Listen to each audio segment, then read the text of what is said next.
So, ito yung demographic equations. So, ito yung equations na ginagamit para ma-determine yung dami ng tao sa isang area. At syempre, pag sinabi mong demographic equation, importante rin yan sa marketing.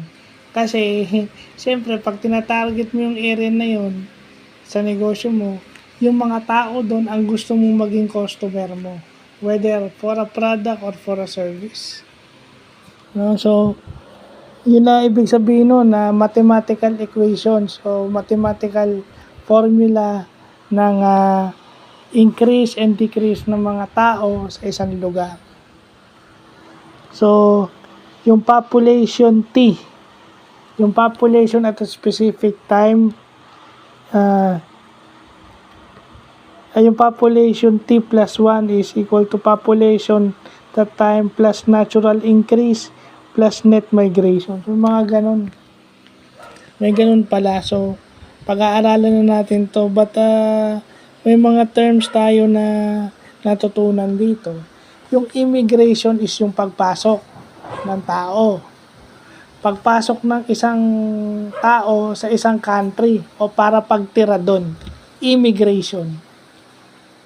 Pag sinabi mo namang emigration, yung letter E, yun naman yung paglabas nila. Ayun, yun yung natutunan natin ngayon.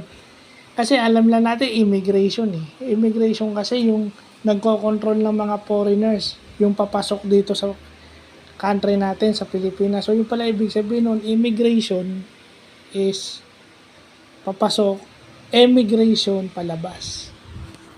So and yung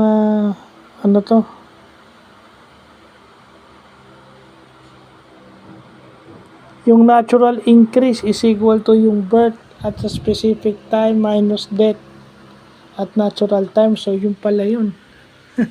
yung natural increase. So, ibig sabihin is yung pagtaas ng tao sa isang lugar, yung natural increase. Lagay niya lang natin sa ganun. So, yun lang po.